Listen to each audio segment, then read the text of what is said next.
Hey there, ladies and gentlemen. Thanks for tuning in to another episode of the Caderna podcast. I'm your host, Brian Caderna, and I'm happy to have you with us. Today, we're going to be featuring one of our special guests, who is none other than Sharina Anki Kroll. We'll be discussing her unique journey, which began as an archaeologist. That's right, digging up fossils and rocks in Morocco and other sites all around the world, but then took a sharp turn as she founded one of the most sought after law firms in New York City at the age of 27.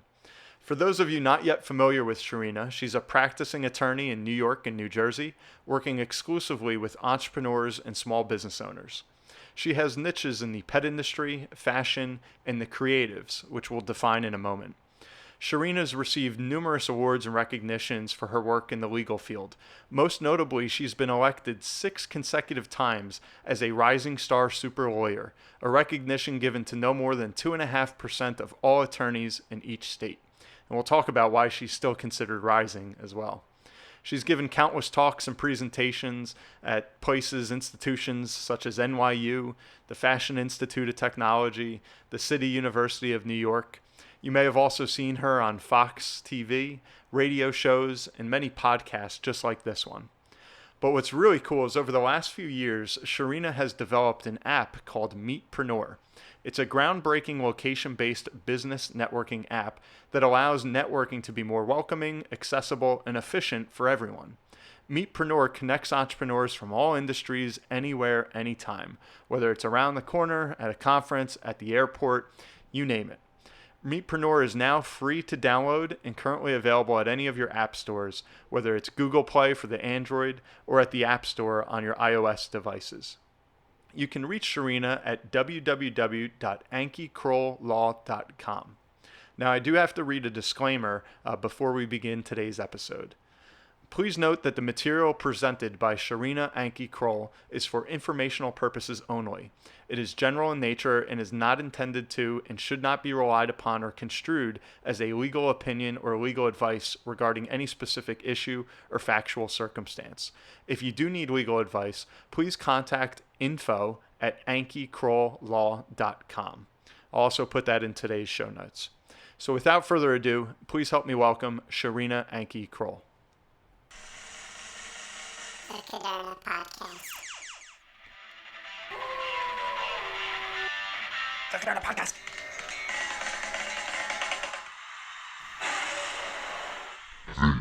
Caderna Podcast. Yes. So, Okay. based on what your business type and goals for your business would be, the type of entity that I would end up recommending for you may be different from someone else's, or it most likely would be different because no one's goals are the same, and no one's business is exactly the same. So, even though they're all small businesses, they would have different requirements that would probably be better suited for a different type of entity. Okay. And what about like you said, I'm sure every situation's unique, but it seems like everybody and their brother now is opening up an LLC. Do you see that to be like a knee-jerk reaction for someone opening a small business? It just seems that that's like the overwhelming amount of small businesses today are limited liability companies. So that is the easiest one to maintain, and that's probably the reason why that is like the go-to type of business entity for a startup or for someone that wants to keep the business small, because it's a flow-through business entity, meaning you only file taxes once, as yourself. You Hmm. don't have to do it once for your company and then once for yourself. So it's easy to maintain. There are no annual meeting requirements.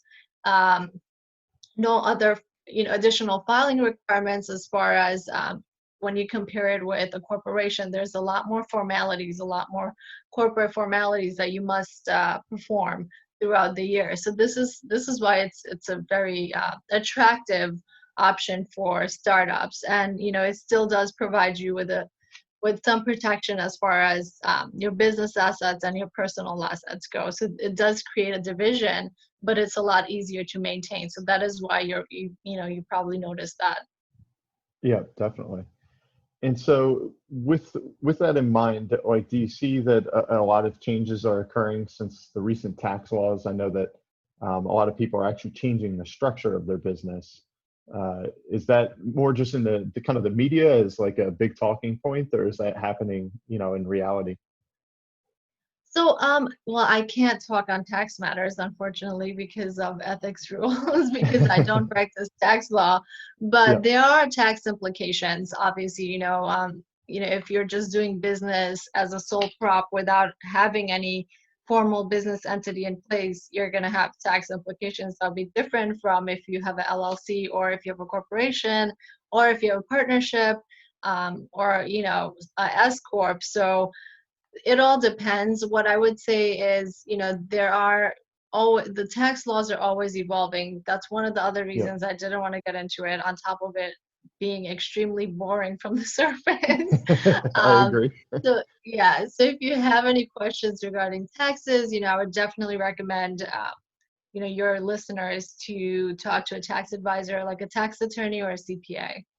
Got it. Okay, that's good advice.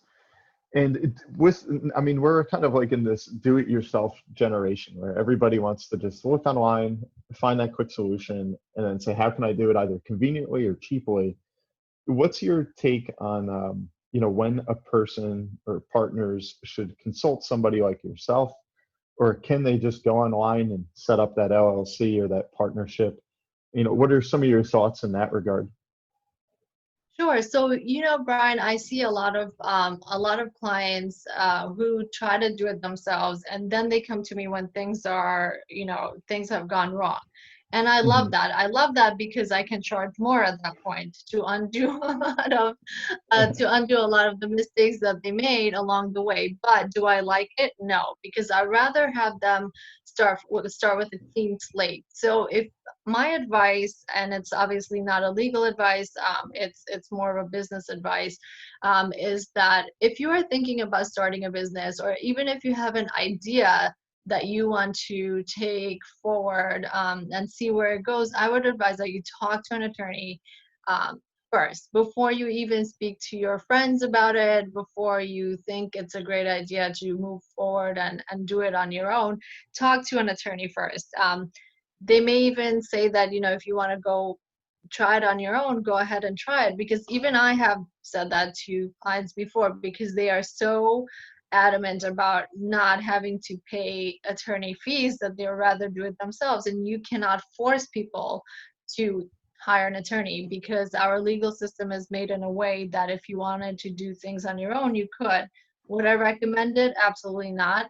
Um, I would definitely say, as soon as you have the idea, speak to an advisor instead of your friends or family. There are Hmm. two reasons for that. One being, your friends and family most likely are not experts in this field. And then the second reason, and it's often a really big reason, is that a lot of times other people's negativity is projected onto you, right? So if you have this great idea, even before you got to, you know, start it, someone may put your idea down by Hmm. saying, hey, it may not work. Why do you think it'll work? Why do you think something that's already out there is not better than what you're thinking now?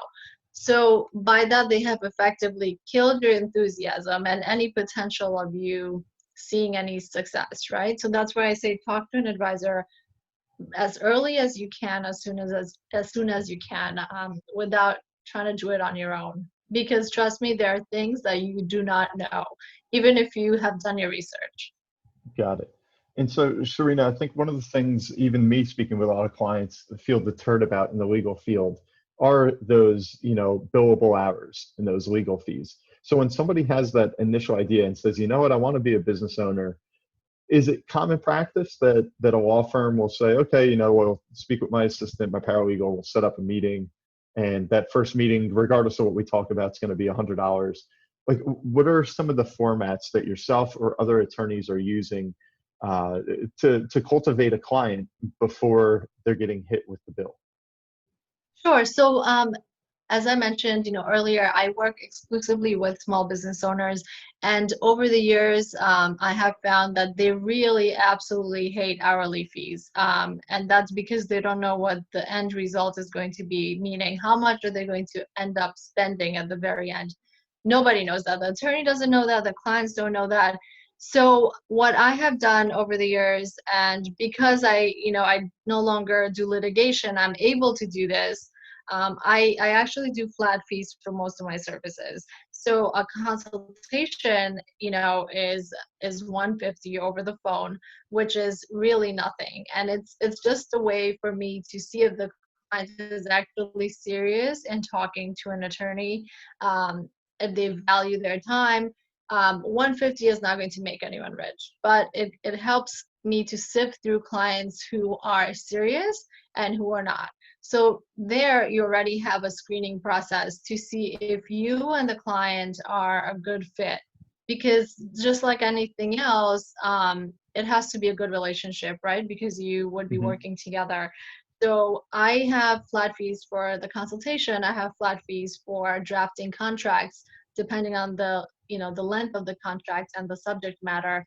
I also charge flat fees for trademark applications and copyright applications. So these have all come down to me knowing approximately how long something's going to take, and for me letting my clients know that, hey, this is exactly, or potential clients rather, that this is exactly how much it will cost, so they feel good knowing that they're not spending more than that, and I feel good knowing that they can actually afford the services and not say, okay, yeah, let's do this, and then not be able to pay. Got it. Okay. And do you find that a lot of law firms will give an option there that says, you could do hourly or we'll quote you a flat rate? Or do you find attorneys like to define themselves as one or the other? I know a lot of people do have the hybrid model where it could be, hourly or flat fee. I used to even myself do that a few years ago. I'm sure you can find attorneys who even do just hourly. They won't take any flat fees. Um, but it really depends on the law firm. That's why it's so important for everyone to do their research on who they're hiring and for them to have a conversation with the attorney they'll be working with, just to make sure everything that they're expecting is out there, so they're not left disappointed. I myself have found that flat fees work the best for my clients and Hmm. for me as the attorney. So that's what I've kind of stuck to. However, you have to keep in mind that depending on the type of law that it is the attorney's practicing, it may not be even possible to do a flat fee, because with litigation, we never know when it's going to end. We don't know the outcome ever. So it would be really impossible for someone to come and ask me for a flat fee to like represent them in court, because I wouldn't have an idea of how long it will take. Got it. That's fair. I think most would understand that too. And so I know that you've talked a lot about working with business owners and entrepreneurs, which I'm in that market quite a bit as well. But have you carved out, a niche, or do you find most of your clients kind of fit into a certain category? Yeah, so I actually have three niche areas that I focus on. I work a lot with fashion. So the fashion industry is one that I really love. I work with pet businesses, as you mentioned during the intro, and I also work a lot with creatives. So that's the broadest umbrella, I suppose. And that's the area where the traditional businesses don't really, I guess, explain what my clients are doing, right? So, for example, a creative would be someone who goes out and puts body glitter on people, right, on their faces, on their arms, on their hair. I have a client who does that, who would go out Huh. and she would put glitter on people. So I mean, if I'm explaining that and trying to fit that into an industry, I don't really know what industry it'll fit into. So when I It's say something different. yeah, so when I say creatives, the creatives understand that I'm talking about them. So that's a very interesting thing I have discovered myself, that when I address someone which I guess resonates with them, they will remember you. So when I say Okay. creatives, even if other people who are not creatives don't really get it, the creatives know that they're the creatives. If that even That makes any is sense to you. interesting. No, it does. So I feel like if somebody like myself says, "Well, what's a creative?" then we're probably not a creative. Exactly. Yeah, that's like its But own little world. Yeah, so that's something really interesting I found, and that's because of my background from high school. I used to give tours at the Whitney Museum and the Metropolitan Museum, so that allowed me to and I used to dissect so much artwork, just like trying to explain it to people and like get their opinions. So I came away with a lot of very valuable experience, which allows me to really connect with artists and creatives in a way that most lawyers can't. That's great. And that's what I wanted to ask you too, Sharina, is how you got here. I'm glad that you brought up, some of what you were doing in high school. Like you had a passion for the arts and so on. Did you foresee yourself going into the legal aspect of that, or just give us maybe like a summary No. of there to here? Yeah.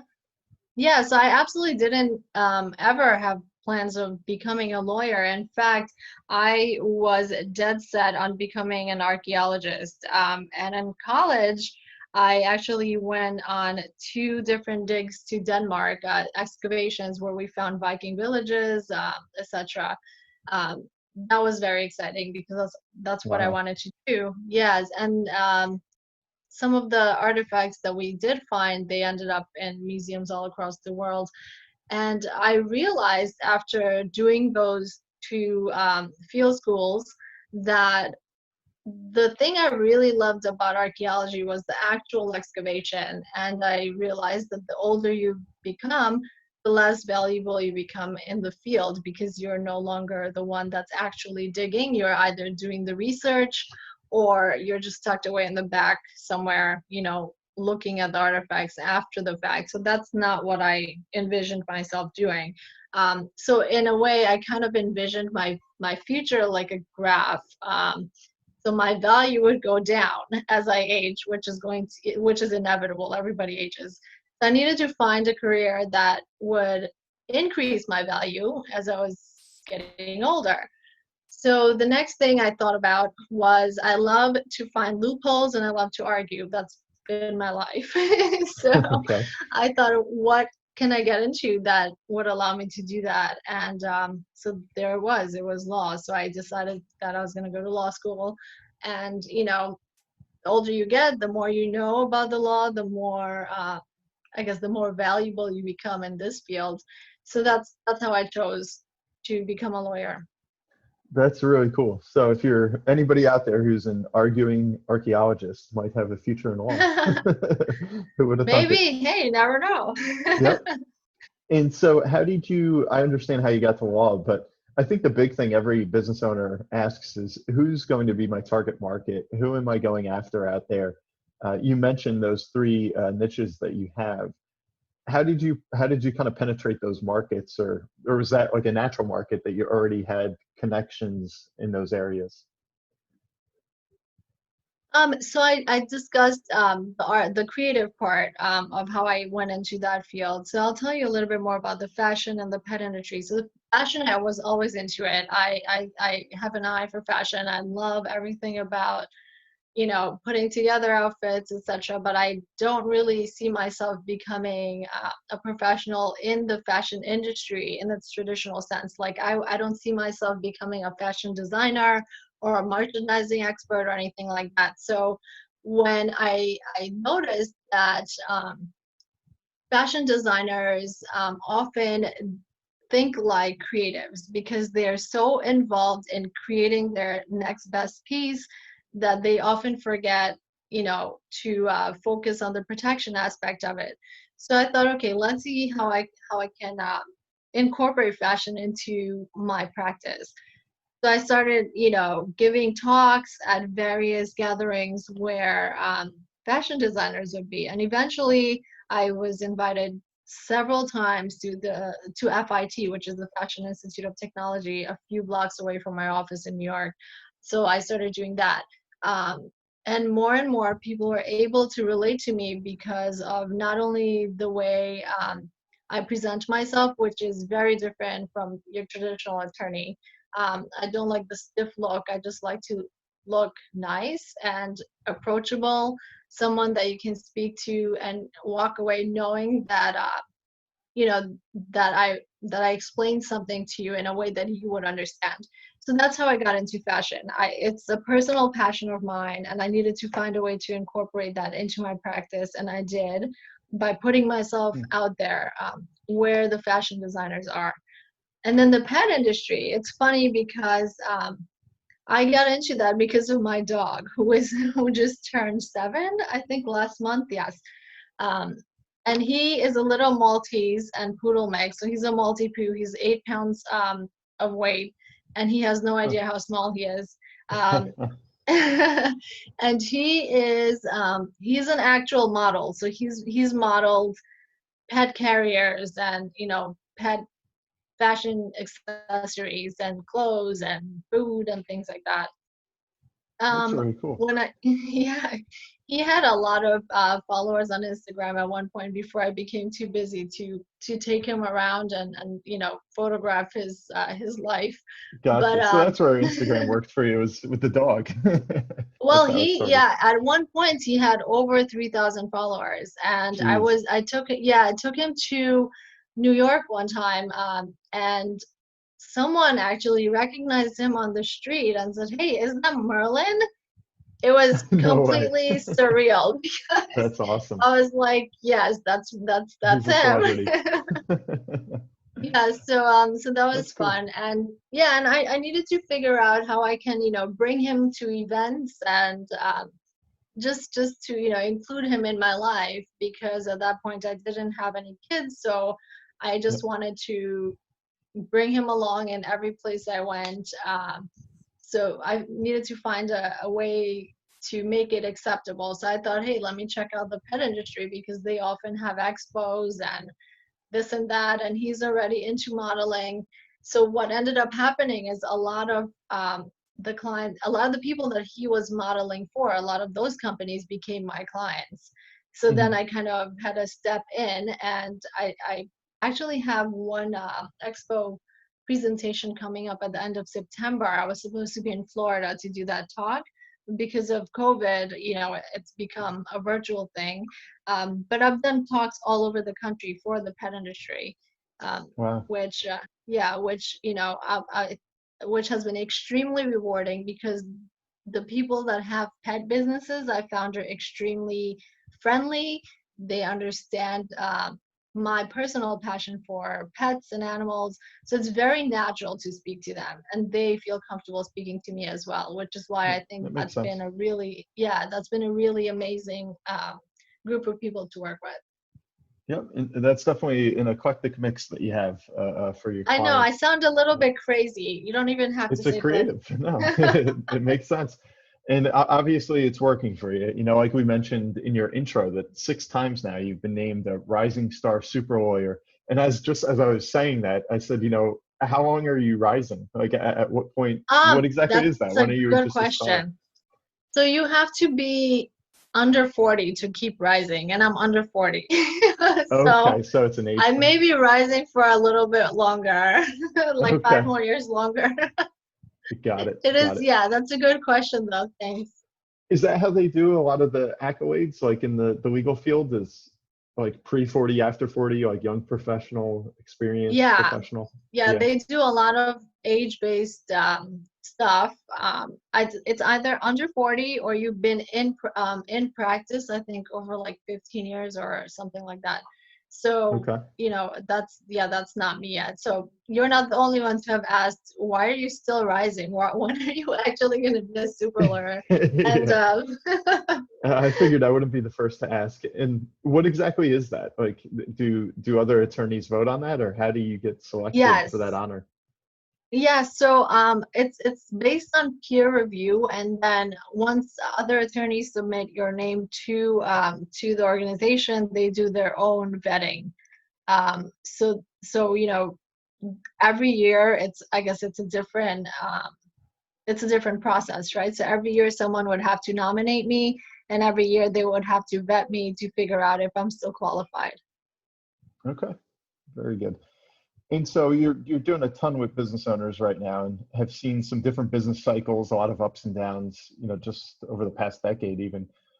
what are some of the mistakes that you're seeing, business owners make, whether they're a seasoned professional or it's somebody just saying, hey, I got an idea that I want to make a reality.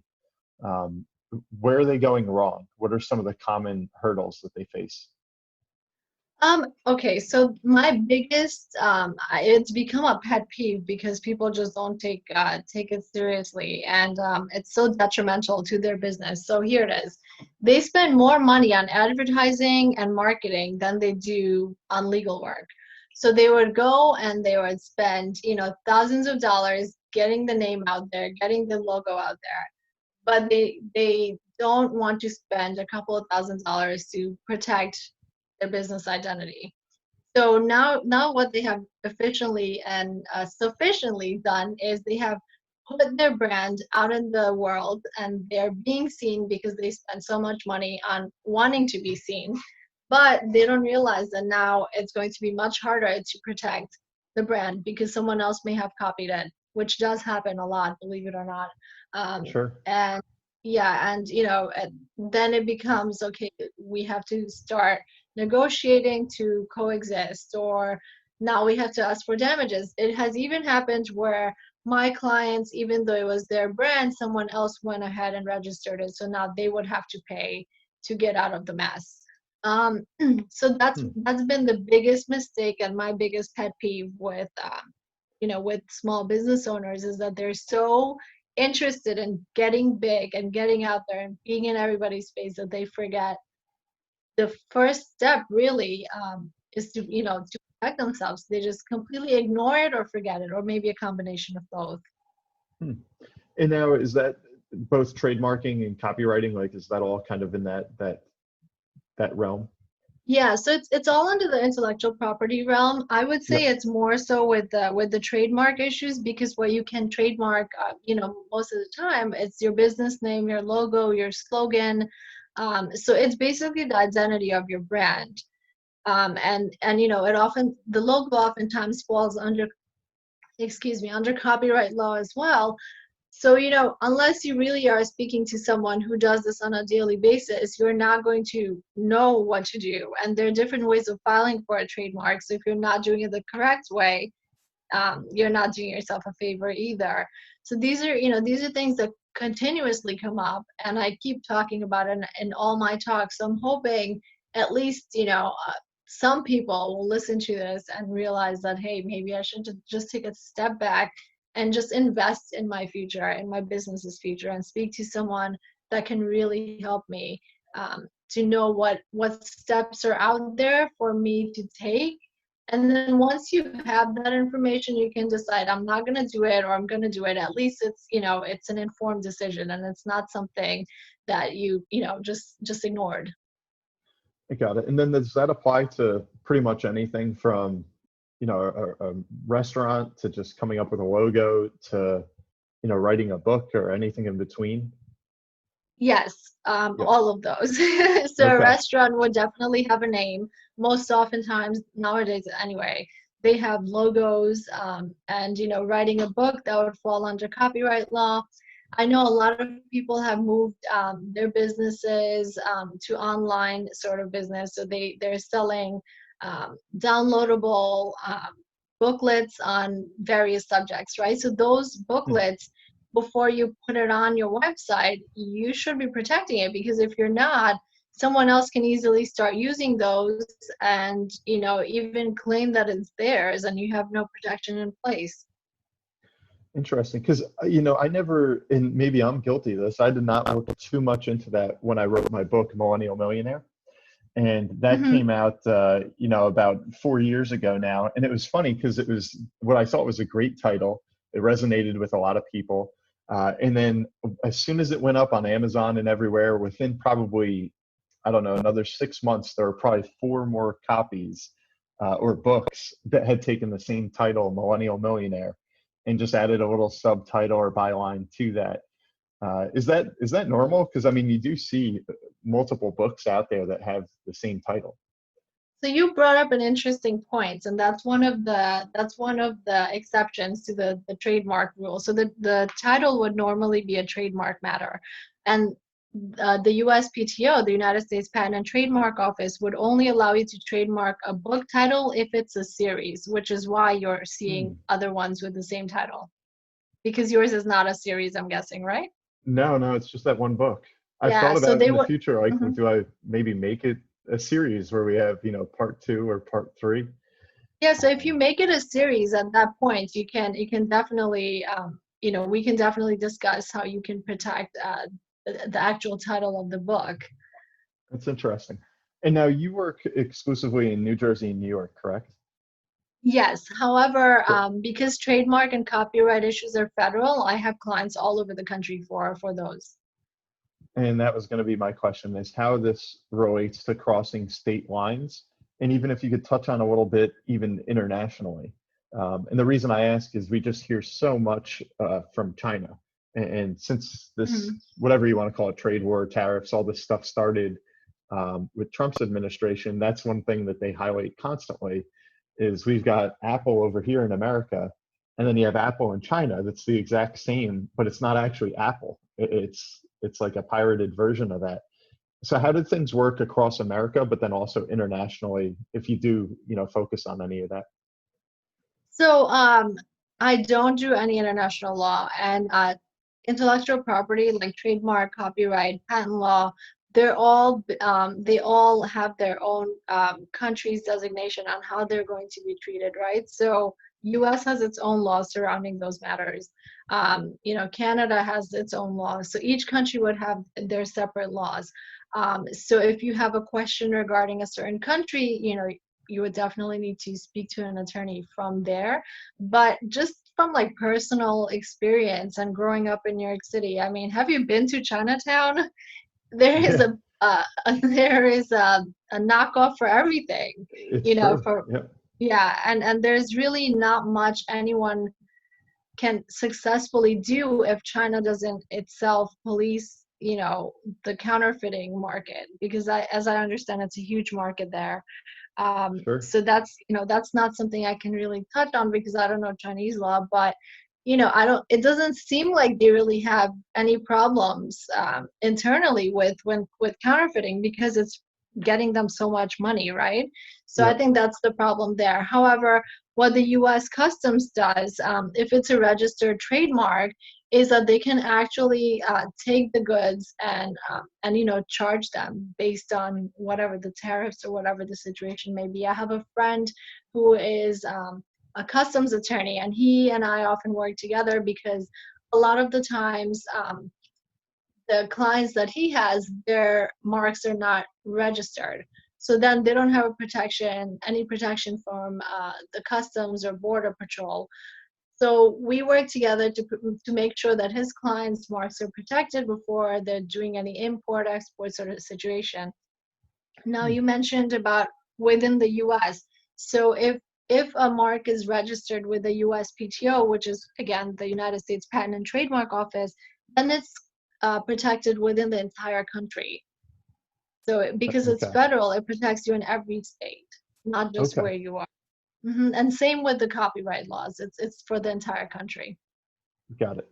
Yep, that sounds fair. It's a shame when you go to the international stage, I guess there's no universal agreement amongst every country like they do in all these different trade agreements. Maybe there is in some respect, but it sounds like China, for instance, can kind of play by their own rules and just do that so long as they Right. wish until we intervene. Well, there are like the Madrid Protocol for trademark, but it really depends on how much a country is willing to actually abide by these rules, right? Correct. Yeah, So and enforce it. that's the problem. Yep. Yep. Okay. That's interesting. So you think that that's like the big mistake that early entrepreneurs make is they dive into the business, they try and build the business, but they don't take that maybe initial step of trademark and copyright. Yes, and I understand. It seems like a daunting process. You don't know how much a lawyer is going to charge, and that again goes back to why I charge flat fees because at least you know how much it would cost. People just focus so much these days on advertising and marketing that they don't realize they're really doing horrible damage to their business brand because once you put it out there for the entire universe to look at, the cat's out of the bag, and then you have to Yep. kind of try to reel it back in, and that becomes a problem sometimes. And I have had so many clients come to me and say, "Hey, I showed this merchandise in a conference or an expo, and now someone else has copied it." And at that point, Hmm. your choices, your options are really limited. And so, and it's okay if you don't want to answer this, but just to give people an idea, what would that flat fee possibly run? Like, let's say that we have, a dentist or a couple dentists that say, all right, we want to go start our own practice and we want to Hmm. call it, whatever, Bright White Smiles or something. And they think that that's the Hmm. unique name that they want to capture. Um, what's that? What would that typically run them? Because a lot of people obviously don't do this. They just move right past it. Right. So for that, I would definitely, say that contact me, because there are different ways of filing for a trademark. So the fee would depend on which way you wanted to apply for it, but you're looking at under 2,000. Okay. If it's Okay. yeah, if it's one international class, meaning which category you would be applying for. But just as a very loose, I guess, idea. But definitely, I would need to speak to the person and understand what it is that they're trying to protect, because they may not be able to apply for it in the way that that this fee applies to. So I don't want to Yep. say it and say or suggest in any way that that is Of course. absolutely written in concrete. So Yeah. Yeah. It just gives an idea. Yep. And so, what are you seeing from business and entrepreneurship in particular, as far as like trends moving forward? I know right now every day, if you read the Wall Street Journal or something, you hear about the gig economy. Putting that in air mhm. quotes. Is that where we're headed? Like, is entrepreneurship something that everybody's going to want to have their finger in, or what's your thoughts on that in the future? I think entrepreneurship is definitely on the rise. Think about anyone and everyone you know. They probably have some sort of a side quote unquote hustle. Hmm. Whether or not it's making them any money right now, they hope to take that to the next level. Even for example, Brian, you have this podcast going, and I definitely want to listen to more of your shows, your episodes, but you're doing it because I don't know, if it's like generating any income for you, but you want to be known for what you do. Maybe through this podcast, right? Hmm. You are very knowledgeable in what you do. So people are getting some sort of value from these podcasts too. So this could be considered your gig as well. And I apologize, I didn't ask you more about, like about the podcast and where you plan on taking it. Maybe that's something we can talk about later. Yeah, Um, definitely. but yeah, I mean, people are no longer defined as one thing, right? Like even for myself, I'm an attorney, and I also am an avid entrepreneur. I have my own app, etc. So I cannot be put in a box, I don't Hmm. think, as attorneys would have been, like, let's say even 20 years ago. Yeah, Like I feel that 20 years ago, if you were X, you kind of stayed in that X. You didn't really, venture into other things that often. But now I feel like everyone has something else. yeah, Whether it's just for, enjoyment, like if it's a hobby, or they hope to eventually take it to the next level. sure. And, yeah, so I think it's definitely on the rise. Yeah, and I love that. And I think anything that you read, particularly about millennials, that's something that you're always hearing about is, following a passion, having those side hustles. It's like gone are the days of just that 9 to 5 from when I'm 20 to 65, and then I punch the clock and I'm out. So it's Exactly. And certainly a you're unique also time. an author. You're also an Yeah. author, which which I should reiterate. So I mean, you too, you can't fit into a small box. No, You not do at all. various That's what I was things. going to say, that you're preaching to the choir here, because that's like I definitely have my day business as a financial advisor to clients all across the country, but there's so many things that I do that are separate or that sometimes even blend into this business, like my book or the podcast. But Hmm. it's fun, different ways to kind of communicate and connect with people. And that's one thing maybe we could talk a little bit about is, as we speak. you're seeing Amazon, Facebook, some of the biggest companies in the entire world under attack in a way as being perhaps monopolies. And some could make a very good case that they are monopolies, but then the other could say, you know what, that's what's enabling this entire gig economy is the platforms that they've created. So do you think that there will be just more of that, or do you think companies like that actually could get broken up? I think, especially in American history, there has always been a wave of like things happening, and then it gets broken down, and something new comes out of it. Nothing really stays big forever, I feel, and yeah, Amazon and Apple, these guys are huge. They seem like they can never come down, but if history is an indicator, I think there will be a huge change. When, I don't know, but there will be a huge change. And I can't say that it's all for good or all for the worst, that it's gonna, that it is what it is right now. Because let's say we didn't have these platforms now, would we be where we are today? I don't think so. No, And would we absolutely not. be, yeah, would we be able to inspire the next generation if we didn't have these collective experiences? I don't think so either. So I think, it all goes as it should, Yep.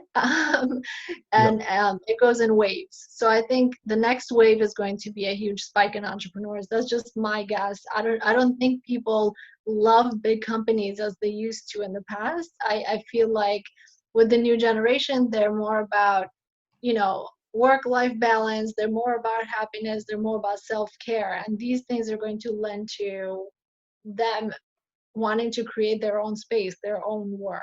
So I think that's where we're going. Yeah, I agree. I think that's exactly kind of where the world's heading, barring any crazy flare-ups with the whole economy that we're dealing with right now. But that's I one thing know. too. I mean, this pandemic has given, like you talked about at the outset, a lot of folks out there a chance to sit back, and maybe they got laid off, maybe they've been downsized, and they say, what the heck am I doing with my life? Like, where do I want to go? So maybe you'll see a whole new company or idea come out of this pandemic. Time Yeah, will tell. absolutely. Yep. Yeah, I think we just have to keep our minds open, because no one would have expected this pandemic to happen. I mean, just March 14th, like no one had any idea what was going to happen, the next couple of days. And here we are. Yeah, it's Yeah. wild how unpredictable the world is. And it's funny, it was I saw something, it was talking about everything that's happened since January 1st this year, not to digress too much, but we Hmm. were talking about, the impeachment, all these other things going on in the economy. And then all of a sudden, a global pandemic strikes that pretty much like a switch turns off the economy, almost across the world. And we have, $2 trillion bailouts and all this mayhem that's still lingering on. And Hmm. what the gentleman had said on the show is, if December 31st you had a crystal ball and you could say, all right, I can predict the future, and all this stuff that's just absolutely insane with riots and viruses and everything else is going to occur in 2020, would you invest your money in the stock market? And they said, 100 out of 100 people would say, absolutely not. That's going to be the worst year ever. And now here we are sitting, at the recording of this in July of 2020, and the markets are flat, or even tech is up quite a bit. And so it's just such a strange time where things are happening, and sometimes the consequences that we would expect are not there. So it's definitely strange. Yeah, absolutely. And I think the only way anyone can really get out of it and feel somewhat okay is to be flexible and to be open-minded, and just not give up. Because I know for so many clients of mine, not just, friends and family, it's just been such a rough time because not everyone has money saved up. Yeah, And you as a financial advisor too, you know this probably more than I do, but a lot of people don't have money saved for the next month or whatever. They're going month to month, and it's really, really tough. So I yeah, think, having some good sense of humor, having some courage and strength, that's what's going to get everybody through it. yeah, without a doubt. I agree. And the last thing I want to touch on is obviously you're very big into networking. You've got those creative, no pun intended, niches that you've developed and have had a lot of success with. Can you talk a little bit about networking? And what I'd like to hear about too is this app that you created talking about having a side gig called Meetpreneur. What exactly is that, and how is this all kind of working for you? Sure. So I wholeheartedly believe that networking is the best way to not only make yourself known in your business, but to also keep your business growing and to keep it relevant. I built my practice in New York without having any real business foundation in New York City because I went to undergrad in Buffalo, then I went to Michigan for law school. So by the time I came back to New York, I grew up in Astoria. So by the time I came back, I didn't have any professional connections in New York because my connections were either in Buffalo or in Michigan. So I was networking what feels like now, looking back, day and night with anyone that would meet with me to talk about their business, to talk about how they were navigating the waters in New York City, because that's such a tough market to break into.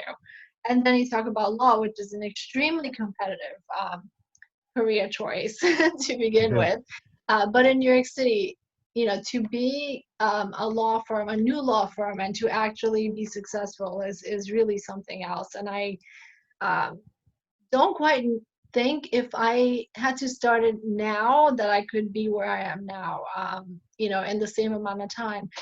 I had a lot of time when I started my practice, and I didn't have that many clients obviously in the beginning. So I invested those 3 hours of my day to getting to know more people. And, because of doing that for so many years, I, was getting clients through word of mouth.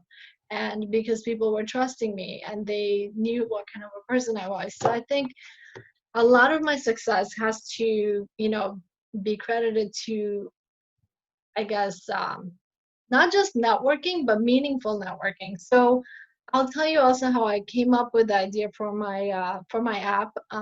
So I was actually waiting for this woman for lunch.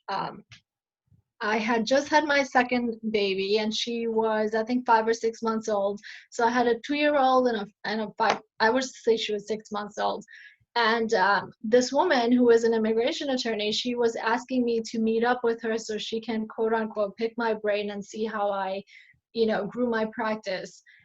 And I kept saying, I'm really busy because I was either with my family or seeing clients, running my practice. So eventually I finally said, okay, fine, let's have lunch somewhere. We'll talk about everything that you need to know over lunch. So she picked a restaurant that she wanted to check out. I was waiting in the restaurant for her. 30 minutes go by. She doesn't show up. So I check the email on my phone, and it says, hey, I'm really sorry. I can't make it today. I decided to have lunch with my husband. That was it. I was so upset, and I was actually angry too, because here I was. I had no time to spare for anything. I would rather be home with my kids if I wasn't working. Yeah. But here's this woman who I was trying to help out, and she just basically stood me up to go have lunch with her husband. It wasn't even anyone that, was going to leave or was in a hurry. Yeah. So I sat there and I ordered my food, and I got to thinking, hey, wouldn't it be nice if there was some sort of an app that would show me, where the nearby entrepreneurs are who have free time, who would be similarly situated like myself, that I could meet with and not really waste this hour. So that's, there was nothing like that. And so I was like, okay, so I think I should create that. So that's how the idea started. Now, the app is available on iOS and Android. However, like everything else that we discussed today, that is also undergoing a tremendous facelift. And I can't wait for the new release, which is hopefully going to happen next month sometime. So that's my big news that's coming up. And you mentioned thank you. You mentioned during my intro with the Fox appearance. So I was on Fox to make a debut for the app, and then the pandemic happened.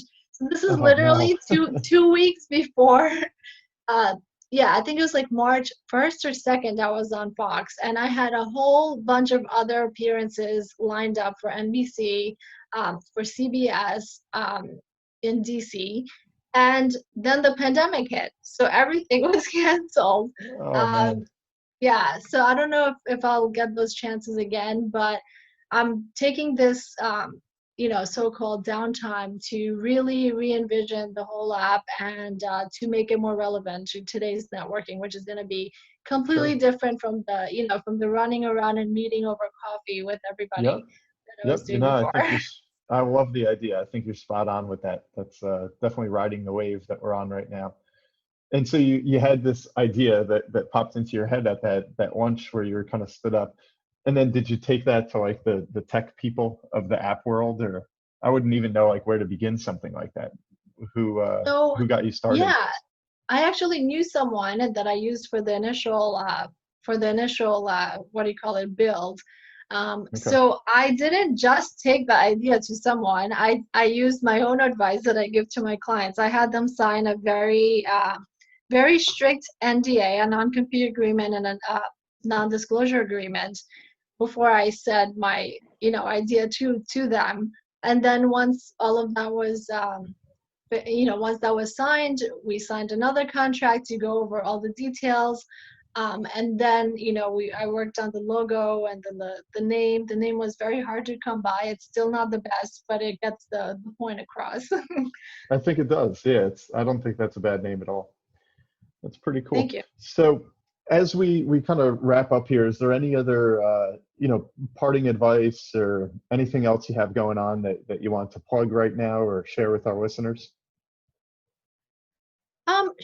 Sure. Well, before I say that, I just want to put out the disclaimer that nothing that I said today was legal advice. So all of what I said was just for informational purposes. And if you have any questions, please feel free to reach out to me or another attorney to talk about your specific needs. With Mhm. that said, I would say, these are really tough times, and a lot of negativity is all around us. It's really easy to get ourselves caught up in the negativity or even the uncertainty of things. I would think if it's just a social media platform, see how you can adapt your business to these new times, whether it be through social media or through some other creative means.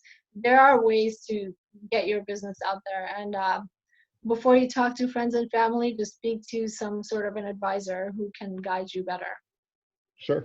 Yep. And they could even do that right on Meetpreneur and start meeting those people. So, Yeah. so what I like to close with, and we do this with a lot of our guests and viewers and listeners, have said this is sometimes their favorite part, is just a quick lightning round where we'll ask you a couple questions about yourself, and then whatever comes to mind, you could shout it right out. Are you good with that? Do you have a few more minutes? Yeah, sure. I'm a little scared, but okay. No, we'll keep it light. So the first one is, what's your favorite book? My favorite book. I don't have one. You don't have a favorite book? Oh my Sorry, gosh. that's a bad answer. Especially from an attorney. I thought you guys are just reading all the time. I mean, honestly, at this point, I haven't like really read for pleasure for a long time, just because I'm either, reading up on new case law, which trust me, it's not exciting, or new developments in law. So, any free time I have, I try to not, I just try to live at this point. I know it sounds Okay. horrible. No, I Sorry. get it. Sometimes you just gotta kind of get by in the times.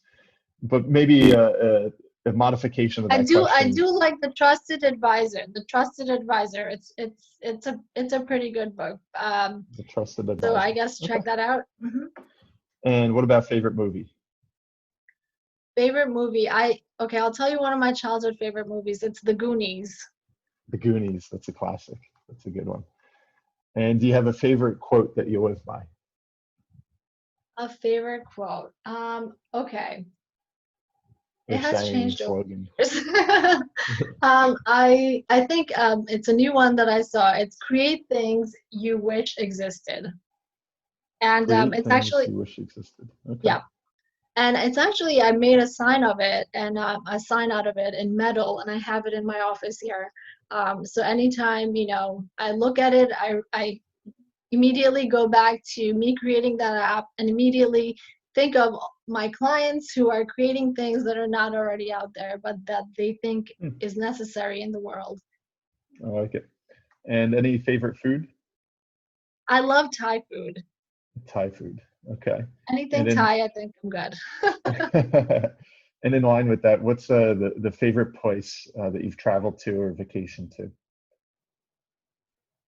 Absolute favorite would be Egypt, if you're thinking about history, but if you're thinking about natural beauty, I would say New Zealand. Okay, very cool. And can you point to a defining success and a defining failure that you may have experienced either as a student or in your career thus far? Um, okay, I know defining that's a big failure. one. No, that is. Well, defining success. I roamed around so long, just checking boxes of like, okay, I did this and I did this and I did this, but I never defined what success means to me personally. And that is something I actually incorporate into a lot of my talks, that I never defined what success means to me for the longest time. And that created a lot of I guess, anxiety and fear in me because I kept thinking I wasn't successful. But I had to look back, and the day that I realized I checked off all these criteria I made for myself, and I went above and beyond that, that was the day. I think that was my success moment because I figured out a good balance between family time and work time. So that was huge for me. That was something I was Okay. struggling with. So I would say that's the biggest success is figuring out that I have to separate the two things and I can't focus on both things all at the same time because that will drive me crazy. So I Yeah, think that was my definitely will. biggest, yeah. And And any, finding that balance is so important. sure. And any failure or mistake that you wish you could go back and undo, maybe starting out or being a business owner like yourself? Failure. Huh. Okay. Let's see.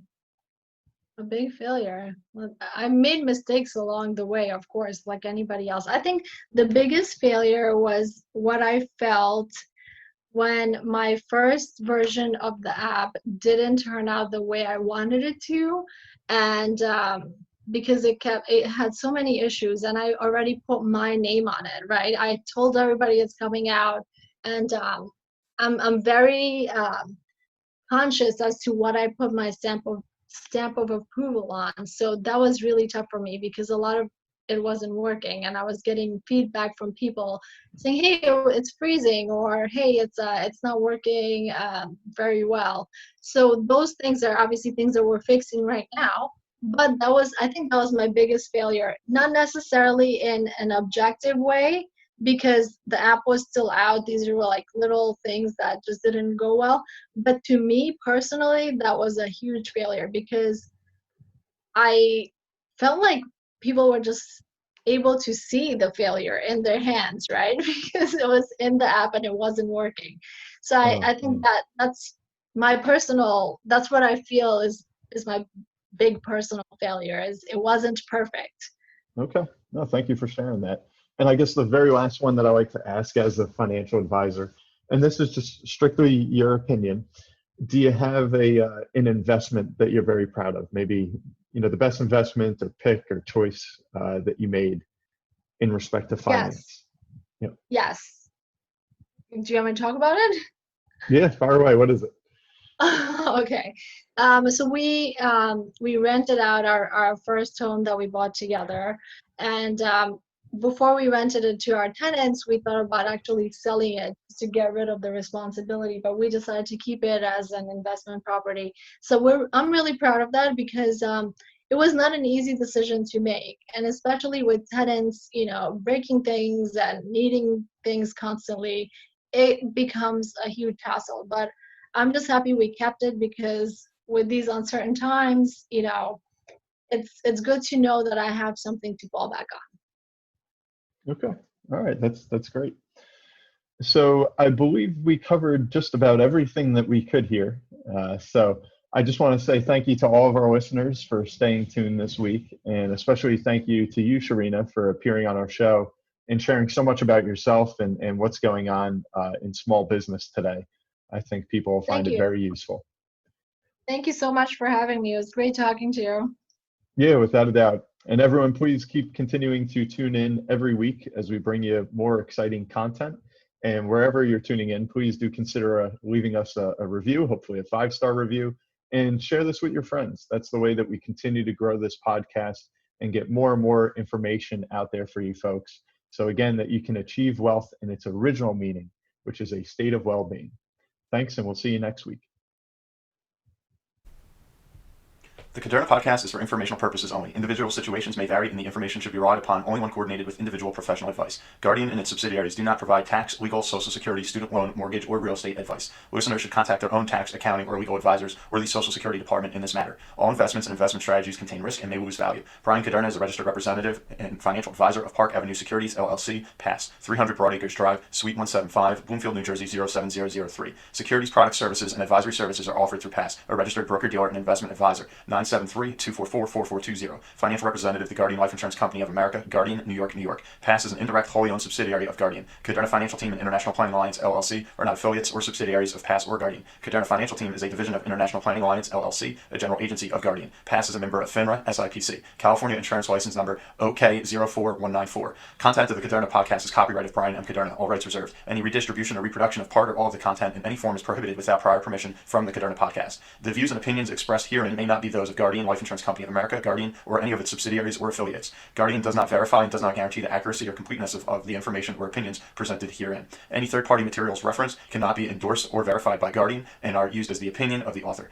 Guardian, its subsidiaries, or affiliates do not provide or issue or advise for mortgages. This material contains the current opinions of the author, but not necessarily those of Guardian or its subsidiaries, and such opinions are subject to change without notice.